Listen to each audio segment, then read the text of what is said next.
Welcome back to the Gun Dungeon, guys. Today we're going to be talking about what I sleep with. Oh, I'm not talking about Mrs. Gun Dungeon either. I'm talking about my bedside handgun setup. So, if you've watched some of my previous videos, you know that I keep a shockwave set up the way that I want it on my side of the bed. The wife keeps an AR-15 the way she wants it on her side of the bed. Those are generally the primary home defense weapons, but I do keep a handgun beside the bed as well. Why? Why not? So the way that I keep mine set up, I'm not going to name brands, but this is a bedside safe. It's fairly heavy. You can see it's not real big, but it does have the biometric option with the fingerprint on it. And let me just show you real quick. You just lay your finger on that little pad, the safe pops open. So in the middle of the night, push comes to shove, bump in the road, whatever, lay your finger on there, it opens up, you can access your firearm. I have this bedside safe because I have little kids. I don't want kids or anyone else to be able to access the firearm unless I'm opening this firearm or opening this safe and nobody can get to it. That includes, you've heard the saying, keep an honest man honest. It kind of works that way too. An honest man is not going to steal a whole safe, but if somebody breaks in to rob your house, they're just going to take the whole safe with them. Yeah, you can put cable locks, you can bolt them down to dressers, whatever. But these little safes like this, they're not necessarily for extreme security. They're more for protecting little fingers from getting into the guns. They're protecting you from grabbing the gun in the night on accident, bumping it off the nightstand, whatever. They're a good security measure. I firmly believe in them. The biometric is an excellent option because it's really quick access and you don't have to try, in waking up in the middle of the night, you don't have to try to remember a code. But if something happens that biometric doesn't work, there is a button pad on here as well, and I just pushed it, so it's gonna think I'm trying to put a code in. Give it a minute, it'll beep, and then I can push my actual code in. But I set mine up for a 4-digit, see, there it goes, for a 4-digit passcode. Push that in, it pops open there as well. So there's 2 ways of opening this safe. Now, if the batteries just fail, the electronics just fail, it's a long process, but there is a key slot as well right here in the front, and you can peel this rubber pad off, and now I can put a key in there and open it. Now, that's not going to work very well in an immediate need situation. It's just not. Even the little small bedside safes that you have that are key only, I'm not a big fan of those just because, like I said, you're not going to be able to get a key in there, turn the key, open it up, get in there. Where are you going to keep your key?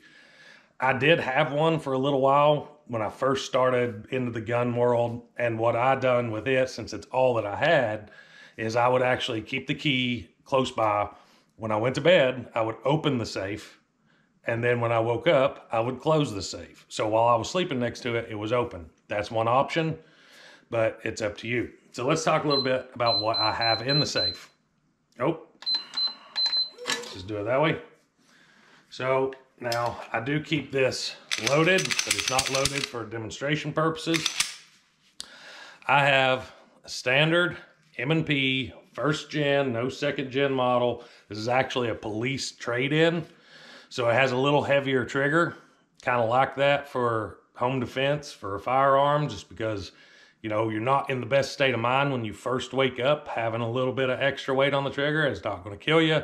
Your distances that you're going to be shooting at are not going to be extremely long. I don't think that the accuracy trade-off versus the negligent discharge trade-off is worth it, in my opinion. So I like a little heavier trigger on a bedside handgun. That's my opinion. That's not for everybody. This is just my opinion. In no way am I telling you this is what you should set up as. This is just telling you what I like and what I do and why I do it. Now, I'll probably get some heat for this, but I do have an Olight, and this is the Valkyrie PL Mini 2. I like it. It's green. I got it on sale, so yes, it is green. Doesn't match the gun, but I don't care. It's not a beauty contest. One thing I like about this is if you hold the button down for any length of time, then you let loose, it goes off. If you want the light to stay on, you just simply flick down on the switch and it goes on and stays on. Same for, like, so if I push down and hold, you can see it stays on till I let off. Then it goes back off. If I want it on full time, just bump it, let go, and that's the function. It's the only function on that weapon light. Now this weapon light does have a like a modular base to where you can make it fit almost any gun with a rail. So I like that as well. It's small, it's lightweight, and it can be charged just with a little USB cord and a magnet charger. Slap it right on the bottom. I don't have to take it off the gun. Charge it up every couple months and I'm good to go. I do believe firmly in having a weapon light on every home defense weapon. The reason being is you need to identify your target. If someone is in your house, you need to make sure that it's not a kid sneaking in, or that it's not, that it's actually a threat. You need to identify your target before you engage. A weapon light on every home defense gun that I own. Each horse is yours. That's just my opinion. So, with that said, this thing is a 40 cal. Ooh, the 40 and 9 debate. Why do I keep 40 cal by the bed when I carry a 9 most of the time? Well, this is a full-size handgun. I really like 40 cal in a full-size handgun. You get the longer barrel, so you get the advantages of the velocity coming from a 40 cal. You're not as prone to the recoil impulses as you are with a compact gun with the 40 cal. I can barely tell a difference in shooting a full-size 40 cal and a full-size 9 because the weight's there. The capacity, the full-size variant of this gun in 9mm holds 17. This holds 15. So 15 plus 1, 16 rounds of 40 cal and a manageable firearm. I get the terminal performance increase, and I'm not giving up much when it comes to recoil control or capacity. Yes, I'm giving up a little, but not a whole lot. I do like the terminal performance of 40 cal. So this mag's empty, because I've actually just shot a video using this firearm. So this mag is empty, but I keep a spare mag with 15 more rounds of Federal HST. And so technically I have 31 rounds of 40 cal, that's quite a handful.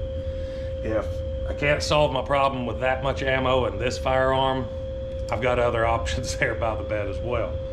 But HST, great round in 40 cal. It performs great. I've tested this gun. I've tested this round in this gun. I know that it works. I know it's 100%. And let me just show you another thing real quick with this empty mag that I like about this firearm for home defense. And as I said, it's a police trade-in. So, empty mag, I can pull the trigger. Now let's do it again. Take the mag out. Yes, this has a magazine disconnect. Well, why do I like that for home defense? Home defense could be very close quarters, depending on your home security setup. I like to have layers in my home security. I have several layers in place. Well, handgun or firearm of any sort is always the last resort. So that means last resort means things have gotten bad. Things are at a case to where you're potentially going to take someone's life. That means it could be very, very close quarters. If I'm trying to get through my house, I know it's not an advised tactic to clear your house. It is just not. But if you have kids and you have to get to your kids, that takes priority. You're not going to bunker down in your room with a home intruder, knowing that there's a home intruder and knowing your kids are in separate rooms. You're not going to bunker down in your bedroom and not get to them. That's just the way that it is. So if I'm trying to get through my house and I'm trying to clear the hallway or clear a bedroom to get to my kids, and I have my gun like this, and someone grabs my gun, someone can take my gun, I can hit that mag release, empty it out, the gun is no longer usable.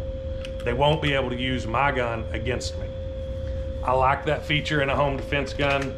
You may not. This is all different lines of thinking. This is just what I've came up with and what I've concluded throughout the many years of being in the firearms industry and doing the things that I do.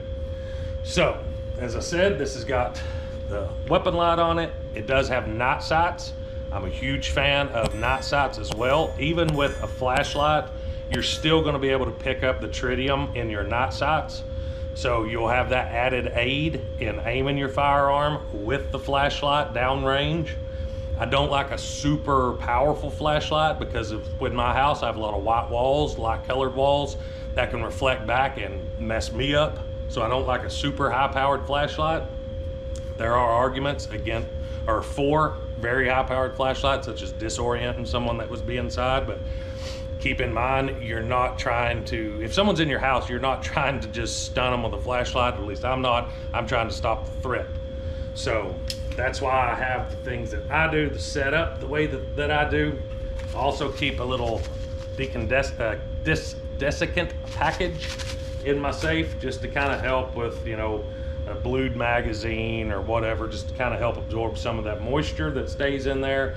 It has a foam bottom, so that can actually wick moisture and hold moisture, which is not good. So a couple desiccant packs in there don't hurt anything.